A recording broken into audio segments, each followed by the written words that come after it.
नवीन के जाने के समय सरिता की आंखों में आंसू थे। प्यार से बेटे का माथा चूमा था। अपने बहते आंसुओं की परवाह किए बगैर बेटे के आंसू पोंछे।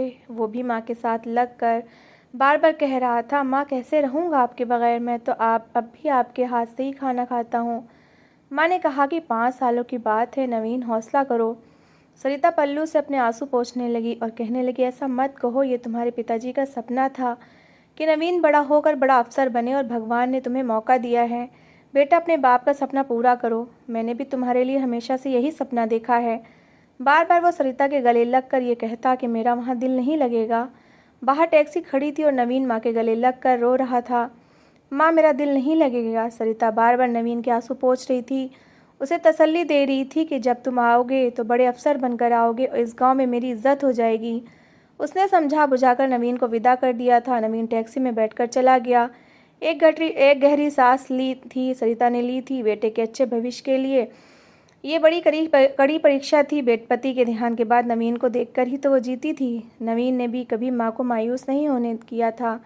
हमेशा अच्छे नंबर लेकर पास होता था, बल्कि पूरे ज़िले में फर्स्ट आता था। अब उसे लंदन जाने की ऑफ़र आई थी और ख़र्चा भी सरकार उठा रही थी। ये उस समय की बात है जब शिक्षा को अहमियत नहीं दी जाती थी। ना फ़ोन थे और ना ही इंटरनेट। बस एक डाक होती थी जिससे अपनों से संपर्क हो जाया करता था, हालचाल पूछा जाता था। पहले 2-3 दिन तो सरिता ने बड़ी मुश्किल से काटे थे। हर वक्त नवीन का ख्याल आता रहता था। एक दिन दरवाजे पर दस्तक हुई। सरिता ने पूछा, कौन है? वो कहने लगी, मौसी मैं हूँ, आरती। उसका नाम सुनकर सरिता के चेहरे पर मुस्कुराहट फैली थी। जल्दी से दरवाज़ा खोला तो आरती ने हाथ में पकड़ा पत्र लहराया था। उसके पिता डाकिया थे, इसलिए नवीन का पत्र आरती को ही दिया था कि जाकर अपनी मौसी को दे आओ, उसे बेटे के पत्र का इंतज़ार होगा। ये देखकर तो सरिता की खुशी की सीमा न थी। सरिता की आंखों में आंसू छलके थे। कहने लगी, फटाफट से सुनाओ, क्या लिखा है नवीन ने? ठीक से पहुंच तो गया ना? सफ़र तो अच्छा गुजरा था ना? खाना तो उसने ठीक से खाया था ना? मेरा बच्चा भूखा तो नहीं रह गया? सरिता का तो बस नहीं चल रहा था कि 100 सवाल कर बैठती। आरती कहने लगी, मौसी नवीन का पत्र है, पत्र के अंदर वो खुद नहीं आया जो इतने सवालों के जवाब देगा। सरिता ने कहा, ज़्यादा बातें ना बना, चल जल्दी से चिट्ठी पढ़कर सुना। आरती वहीं आंगन में रखे पलंग पर बैठ गई, चिट्ठी खोली और सुनाने लगी। नमस्ते माँ, मैं यहाँ पर ठीक हूँ, और आप कैसी हैं? सच पूछे तो बिल्कुल दिल नहीं लग रहा। आंखों के सामने हर समय आपका चेहरा घूमता रहता है। पता नहीं लोग परदेश में कैसे खुश रह लेते हैं, मैं तो 2 दिन में ही उकता चुका हूँ। लेकिन बहरहाल हमेशा की तरह आपका ये सपना भी सच करके दिखाऊंगा। आपको मैं एक बड़ा अफसर बनकर दिखाऊंगा। 5 साल बाद आऊँगा तो सब मुझे ये नहीं कहेंगे कि सरिता का बेटा है, सब ये कहेंगे कि ये नवीन अफसर की माँ है। ये सुनकर सरिता की आंखें भीग गई थीं। कहने लगी, मेरे लाल, भगवान तुम्हें कदम कदम पर कामयाबी दे। आरती जो चिट्ठी पढ़ रही थी सरिता की मोहब्बत को देखकर मुस्कुराने लगी। कहने लगी, मौसी आपकी ये बात नवीन तक थोड़ी जा रही है। सरिता कहने लगी, तू अपनी चिट्ठी पढ़, मेरे साथ बहस ना कर, और बता नवीन ने क्या लिखा है? कहने लगी कि बस यही लिखा है कि माँ अपना बहुत सा ख्याल रखना, और वो जो हमारे गांव की पगली है ना, उसे मेरा नमस्ते कहना। ये कहने के बाद उसने चिट्ठी को बंद कर दिया और सरिता की तरफ देखने लगी। कहने लगी, मौसी ये पगली कौन है? नवीन ने जिसको नमस्ते भेजा है। ये सुनकर सरिता ने आंखें चुराईं और अपनी हंसी दबाने लगी। आरती को कुछ शक हुआ। कहने लगी, बताए ना मौसी, पगली किसे कहा है उसने? सरिता कहने लगी, तुम्हें कहा है? ये सुनकर आरती ने अपने माथे पर बल डाले थे। कहने लगी, मौसी आने दो उस नवीन के बच्चे को, उसे मैं कहाँ से पगली लगती हूँ, आएगा तो बताऊंगी उसे। आरती कहने लगी, चिट्ठी में ले जाऊँ? मौसी आपको तो मैंने पढ़कर सुना दी है। सरिता ने आरती के हाथ से चिट्ठी ले ली थी और कहने लगी, ऐसे कैसे दे दूँ चिट्ठी? मेरे बेटे ने के हाथों ने छुआ है इसे, इसमें उसकी खुशबू भी तो आ रही है ना। सरिता ने सीने से चिट्ठी लगाई थी, होठों से चूमा था। आरती माँ की मोहब्बत देखकर अपनी आंखों का पानी छुपाने लगी।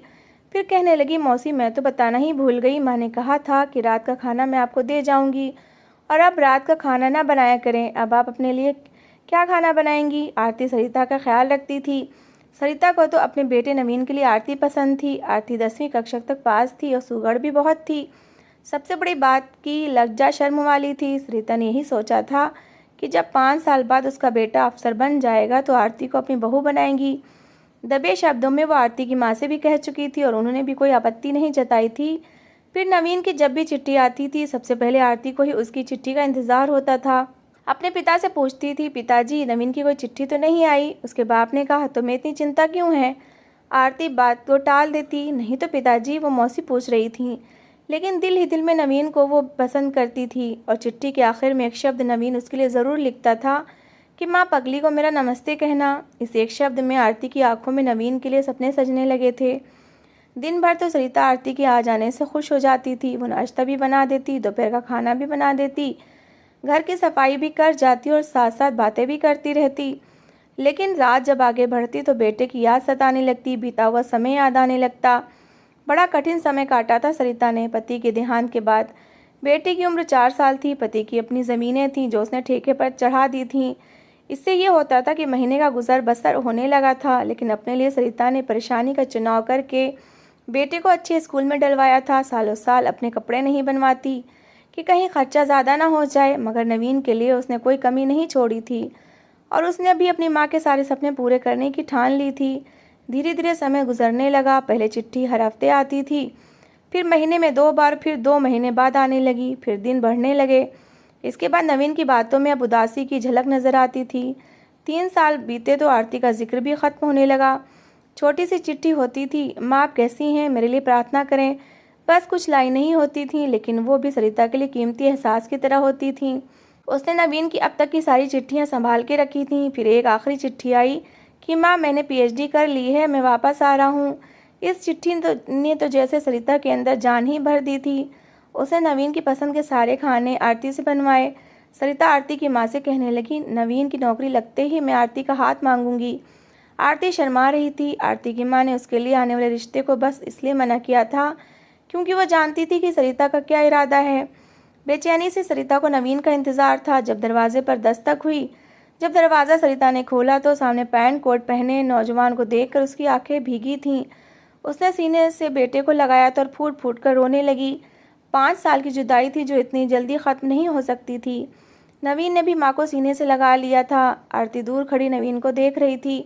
वो तो नवीन लग ही नहीं रहा था, कोई परदेसी बाबू लग रहा था। ऐसा लग रहा था जैसे कोई अंग्रेज़ हो। सफ़ेद रंगत, उस पर काले रंग का कोट पैंट और आंखों पर काले रंग का चश्मा। माँ से मिलने के बाद नवीन की नज़र आरती पर पड़ी तो चेहरे पर बेपरवाही सी थी। आरती ने आगे बढ़कर उसे नमस्ते किया। उसने लापरवाही से जवाब दिया, फिर कहने लगा, कैसी हो तुम? आरती ने कहा, मैं भी तो बिल्कुल ठीक हूँ, लेकिन तुम तो बिल्कुल बदल गए हो। वो कहने लगा, हाँ, वक्त के साथ बदल जाने वाले ही कामयाब इंसान बनते हैं। पता नहीं क्यों, लेकिन आरती को लगा जैसे ये नवीन वो नहीं रहा जो यहाँ से जाते हुए अपनी आंखों में आंसू भर कर गया था और उससे कहने लगा था कि मेरा इंतज़ार तो करोगी ना आरती। आरती ने कोई जवाब नहीं दिया था, लेकिन उसका इंतज़ार ज़रूर किया था। अब लौटा था तो आंखों में परायापन सा था, स्वर में रूखापन था। सरिता का इरादा था कि सब साथ बैठकर ही खाना खाते हैं, लेकिन आरती रुक नहीं सकी। कहने लगी, मौसी मुझे घर में काम है, मैं कल आऊँगी। सरिता कहने लगी, सुबह से तो तुम किचन में व्यस्त हो, खाने बना रही हो, हमारे साथ खाना तो खाकर जाओ। आरती कहने लगी, नहीं, बस पेट भर गया। नवीन ने तो उसे रोकने की कोशिश नहीं की, वो अपने घर चली गई। 10 दिन ही गुजरे थे कि जब एक नई फरमाइश नवीन ने अपनी माँ के सामने रखी। कहने लगा, मैं गांव में नहीं रहना चाहता, वैसे भी जैसे पढ़ाई मैं करके आया हूँ मुझे शहर में नौकरी मिलेगी, यहाँ गांव में नहीं। सरिता खामोशी से सुन रही थी। नवीन कहने लगा, माँ मैं चाहता हूँ कि एक घर और ज़मीन बेचकर शहर में घर ले लें, मेरी नौकरी भी लग जाएगी और फिर हमें रहना तो शहर में ही पड़ेगा। सरिता बेटे की बात समझ तो गई थी, लेकिन गांव का बरसों का साथ था। फिर सरिता को आरती का भी ख्याल आने लगा। कहने लगी, ठीक कहते हो, नौकरी तो तुम्हारी शहर में ही लगेगी, लेकिन मैं चाहती थी कि आरती से तुम्हारी बात पक्की करके ही यहाँ से जाऊँ। ये सुनकर नवीन ने माथे पर बल डाले। कहने लगा, क्या मतलब?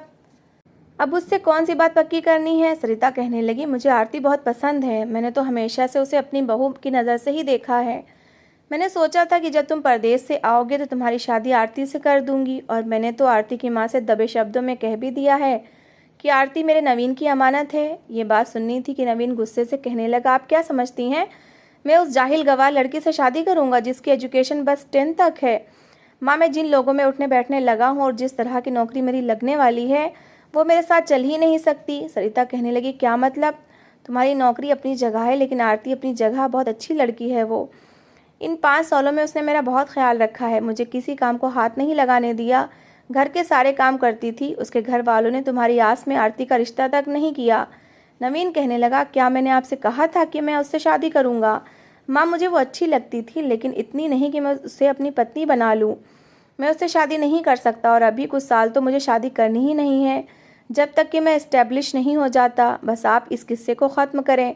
मैं कुछ दिनों में ही घर और ज़मीन बेचने वाला हूँ, फिर हम दोनों शहर चले जाएंगे। नवीन ने तो जैसे बात ही ख़त्म कर दी थी, कहने को कुछ छोड़ा ही नहीं था। सरिता बहुत परेशान थी कि कैसे मना करे। कब से आरती की माँ बाप नवीन का इंतज़ार कर रहे थे कि नवीन आएगा तो अपनी बेटी की शादी करके विदा करेंगे। 5 साल उसने आरती के माँ बाप से यही कहकर रोका था कि आरती मेरे नवीन की अमानत है, और अब नवीन ही नहीं मान रहा था। सरिता ने बहुत चाहा कि नवीन आरती के लिए मान जाए, लेकिन नवीन की ना हाँ में नहीं बदली। सरिता शहर जाने से पहले आरती के घर आई तो बड़ी शर्मिंदा शर्मिंदा सी थी। आरती की माँ के सामने हाथ जोड़कर कहने लगी, मुझे माफ़ कर दो, मैंने आरती के साथ बड़ी ज्यादती कर दी। आरती की माँ कहने लगी, क्या हो गया बहन? फिर सरिता रोने लगी, कहने लगी, नवीन आरती से शादी नहीं करना चाहता। ये सुनना था कि आरती की माँ गुस्से में कहने लगी, आपने फिर हमारी बेटी को क्यों बिठाए रखा जब अपना बेटा ही आपके पास में ना था? इससे पहले की बात ज़्यादा बिगड़ती। आरती आ गई, कहने लगी, मौसी अगर वो शादी नहीं करना चाहता तो कोई बात नहीं, मैं भी उसके लिए ज़्यादा सीरियस नहीं थी। और अपनी माँ से कहने लगी, मैं कोई तो बूढ़ी तो नहीं हो गई, मेरा रिश्ता देखकर मेरी शादी कर दें। इसमें मौसी का कोई कसूर नहीं है, नवीन की मर्जी नहीं तो कोई बात नहीं। बहरहाल आरती ने ही बात संभाली थी। सरिता बेटे के साथ शहर आ गई। ज़मीन काफ़ी महंगी बिकी थी। शहर में एक अच्छे इलाके में बड़ा सा घर ले लिया। नवीन की नौकरी भी हाथों हाथ लग गई थी। खुशहाली की शक्ल सरिता ने अब आकर देखी थी, जब बालों में सफ़ेदी उतर आई थी। नवीन की अच्छी खासी सैलरी लगी। नवीन ने घर में नौकरानी रख ली। सरिता को काम करने की आदत थी, इसलिए खाना पकाना वो खुद ही करती थी और नवीन को भी अपने हाथ से खिलाती थी। लेकिन नवीन बदल गया था। बड़ी मुश्किल से एक निवाला लेता और कहता, माँ मुझे आपके हाथ से लहसुन की बदबू आती है, प्लीज़ मैं खुद खा लिया करूँगा, और वैसे भी मुझे अब चम्मच कांटे से खाने की आदत हो गई है। नवीन के शब्दों ने सरिता को दुख तो बहुत दिया था, लेकिन कुछ कह ना सकी। अब वो माँ के पास बहुत कम बैठता था, हर समय अपने कंप्यूटर पर लगा रहता। 1 साल ही बीता था कि जब सरिता को गांव से चिट्ठी मिली कि आरती की शादी हो गई है। आरती की शादी का सुनकर सरिता की आंखें भीग गई थीं। कितनी इच्छा थी कि आरती उसकी बहू बनती, लेकिन दिल से आरती के लिए बहुत दुआएं निकली थीं कि भगवान उसे खुश रखे। कुछ महीने बाद नवीन ने भी कहा कि उसे एक लड़की पसंद है और वो उसी से शादी करना चाहता है। सरिता को क्या आपत्ति हो सकती थी? यूँ नवीन की शादी भी डॉली से हो गई, लेकिन वो बहुत मॉडर्न लड़की थी, उसे तो चाय तक बनानी नहीं आती थी। नवीन ने एक कुक रख लिया, लेकिन डॉली के बहुत खर्चे थे। मार्केट जाती तो फालतू की शॉपिंग करके आती। सरिता जब उसे रोकती टोकती तो बेटा संभाल कर पैसे इस्तेमाल किया करो, आज जमा करोगी तो कल तुम्हारे ही काम आएंगे। डॉली को उसकी बात बहुत बुरी लगती। रात को नवीन के आते ही वो झगड़ने लगती कि तुम्हारी माँ मेरी चीज़ों को नज़र लगाती हैं, कहती हैं पैसे संभाल के रखो। नवीन अगर तुम मेरे खर्चे नहीं उठा सकते थे तो क्यों की मुझसे शादी? तुम जानते हो मुझे इन सब चीज़ों की आदत है। नवीन गुस्से में माँ के पास आकर कहने लगा, आपको क्या ज़रूरत है डॉली को मना करने की? क्या आप पैसे देती हैं उसे? अरे वो मेरी पत्नी है, उसी के लिए तो मेहनत करता हूँ, दर दर की ठोकरें खाता हूँ। माँ आप क्यों डॉली को रोकती हैं? कुछ मत कहा करें, उसका मेरी कमाई पर भी हक है, मुझ पर भी। ये कहकर वो सरिता के कमरे से बाहर निकल गया और सरिता ये सोचने लगी कि क्या अब उसका बेटा अपने बेटे की चीज़ों पर, पैसों पर कोई हक नहीं। बहरहाल नवीन ने माँ की तरफ ध्यान देना बिल्कुल ही छोड़ दिया था। हफ्तों गुजर जाते, लेकिन वो सरिता के कमरे में झाँक कर भी नहीं देखता था। नौकर थे, लेकिन सरिता का कोई काम नहीं करते थे। वो अपने कपड़े तक खुद धोती थी और अपना खाना भी खुद बनाती थी, क्योंकि डॉली नौकरों से कह चुकी थी कि इस बुढ़िया को कोई भी काम करने की ज़रूरत नहीं है। नौकर भी उसकी इज्जत नहीं करते थे। उसे नवीन से शिकायत भी नहीं की कि कोई फ़ायदा ही नहीं था, क्योंकि आजकल अपनी पत्नी की ज़ुबान ही बोल रहा था। बड़े बाप की बेटी थी, इसलिए अच्छा स्वभाव से छू कर नहीं गया था। ना ही बड़ों से बात करने की तमीज़ थी। अपनी दौलत का घमंड था, जो कि नवीन में भी आ चुका था। जब भी उसके ससुराल में दावत होती तो अपनी माँ को लेकर नहीं जाता था। कहता था कि आप मेरी बेइज्जती करवा देंगी, लोगों की माएँ पढ़ी लिखी हैं, आप तो उन औरतों के साथ बैठकर बात तक नहीं कर सकती। सरिता सुनकर चुप हो गई। बेटा शायद ज़रूरत से ज़्यादा ही बड़ा हो चुका था। समाज का रंग ढंग उस पर काफ़ी ज़्यादा चढ़ चुका था। अब सरिता को वो बलिदान याद आता था जब सरिता ने अपनी ज़रूरतों को त्याग कर बेटी की इच्छाओं को महत्व दिया था। एक बार तो जैसे हद ही हो गई थी, डॉली की कुछ सहेलियों को आना था। जब नवीन सरिता के कमरे में आया तो अपने कपड़े धो रही थी। कहने लगा, माँ आज डॉली की सहेलियाँ आएंगी और भगवान के लिए आप अपने कमरे में ही रहिएगा, आपको बाहर आने की कोई ज़रूरत नहीं है, ऐसे ही बेचारी की बेइज्जती हो जाएगी। अपनी इतनी बेइज्जती सरिता से बर्दाश्त नहीं हो पाई थी। उसका आत्मसम्मान बिखर गया था, इसलिए रात को अपने कपड़ों की पोटली बांधी और घर से निकल गई। आप वापस अपने गांव पहुंच गई। उसे लगा था कि शायद नवीन उसे लेने आएगा, तब उससे कहेगी कि अगर वो लेकर जाना चाहता है तो इज्जत से रखे। कुछ दिन वो आरती के माँ बाप के घर पर रही थी, लेकिन नवीन ने पलटकर माँ को पूछा तक नहीं कि वो कहाँ है और कहाँ नहीं। सरिता को बहुत दुख हुआ था, आंखों से आंसू बहते थे, लेकिन बेटे के लिए दिल से यही दुआ निकलती थी कि वो खुश रहे। नवीन की तबीयत ख़राब रहने लगी थी क्योंकि डॉली की फरमाइश बहुत ज़्यादा बढ़ने लगी थी, जिन्हें पूरा करने के लिए उसे कई घंटे तक काम करना पड़ता था। नींद पूरी न होने की वजह से अब वो डिप्रेशन का रोगी हो गया था, लेकिन रोग था कि ख़त्म होने का नाम नहीं ले रहा था। नवीन को दवाइयाँ खाने के बावजूद भी नींद नहीं आती थी और डॉक्टर कहता था कि मुझे लगता है कि नवीन पागल हो जाएगा। उसकी बीमारी बढ़ने लगी तो नौकरी भी छूट गई। नवीन को हॉस्पिटल में एडमिट कर लिया गया। जब यह खबर सरिता तक पहुंची तो वो भागी दौड़ी अपने बेटे की खैरियत पूछने के लिए अस्पताल आई थी, लेकिन बहू ने बेटे से मिलने नहीं दिया। डॉली कहने लगी कि यहाँ से चली जाओ, वो ठीक हो जाएगा। उसने बड़ी मिन्नतें की कि मुझे अपने बेटे से मिलना है, लेकिन डॉली ने मिलने नहीं दिया। कहने लगी पहले ही वो डिप्रेशन का पेशेंट है, तुम्हें रोता देखकर और भी ज़्यादा परेशान होगा। सरिता वापस चली गई, बेटे के लिए प्रार्थनाएं करती रही। नवीन की तबीयत ठीक नहीं हुई तो डॉक्टर ने भी घर जाने की सलाह दे दी। वो घर पर रहने लगा। सारी जमा पूंजी खत्म हो चुकी थी, यहाँ तक कि घर बिकने की नौबत आने लगी तो पत्नी भी उसे छोड़कर चली गई। कहने लगी कि मैं तुम जैसे कंगले के साथ ज़िंदगी नहीं गुजार सकती। उसने तलाक ले ली थी। नवीन की तबीयत और भी ज़्यादा बिगड़ गई थी, इसलिए वापस अपने गांव चला गया। अपनी माँ को ढूंढने लगा। जानता था कि एक अकेली माँ ही है जो उसे ठुकराएंगी नहीं बल्कि सीने से लगा लेंगी। वो चाहता था कि माँ से माफ़ी मांग ले, लेकिन सरिता उसे कहीं नज़र नहीं आई। पूरे गांव वालों से पूछ चुका था, लेकिन कोई भी उसे कुछ नहीं बता रहा था। नवीन को आरती के घर के पास एक बूढ़ी औरत नजर आई और उसी के साथ सरिता भी थी। वो अपने आप को घसीटते हुए वहां तक पहुंचा था कि सरिता की नज़र बेटे पर पड़ी तो तड़प कर रह गई। फौरन बेटे के पास आई, उसे अपने साथ लगा लिया। वो रो रो कर कहने लगा, माँ मुझे माफ़ कर दो, मैंने आपके साथ ठीक नहीं किया। तभी आरती भी घर से बाहर निकल आई। नवीन आरती की तरफ देखने लगा। उसका पति उसके साथ ही खड़ा था और लग रहा था कि जैसे वो बड़े अमीर घर में ब्याह कर गई थी। बड़ी सी गाड़ी थी, लेकिन घमंड बिल्कुल भी नहीं था। सरिता कहने लगी, मैंने तुम्हें माफ़ किया, मैं तो तुम्हारे लिए ऐसा सोच भी नहीं सकती। नवीन कहने लगा, मेरे साथ चलो, हम छोटा सा घर लेंगे, माँ बेटा उसमें रहेंगे। लेकिन सरिता कहने लगी, नहीं बेटा, मैं अब तुम्हारे साथ नहीं रह सकती। तुम्हारी पत्नी को बर्दाश्त नहीं कि मैं तुम्हारे घर पर रहूं। आरती मेरी बहुत सेवा करती है, इसका पति बहुत अच्छा है। नवीन कहने लगा कि माँ मेरे साथ चलो, डॉली भी मेरी परेशानी में मुझे छोड़कर चली गई है, जिसकी वजह से मैंने आपके साथ ज़्यादती की, आपको नज़रअंदाज किया, उसने भी मुझे ऐसे समय में छोड़ दिया। सरिता को यह सुनकर बहुत दुख हुआ। वो दोनों माँ बेटे एक छोटे से घर में रहने लगे थे। नवीन की तबीयत भी धीरे धीरे ठीक होने लगी और उसने दोबारा नौकरी के लिए अप्लाई कर दिया। उसे नौकरी भी मिल गई। अब दोनों माँ बेटे एक दूसरे के सहारे ज़िंदगी गुजार रहे हैं।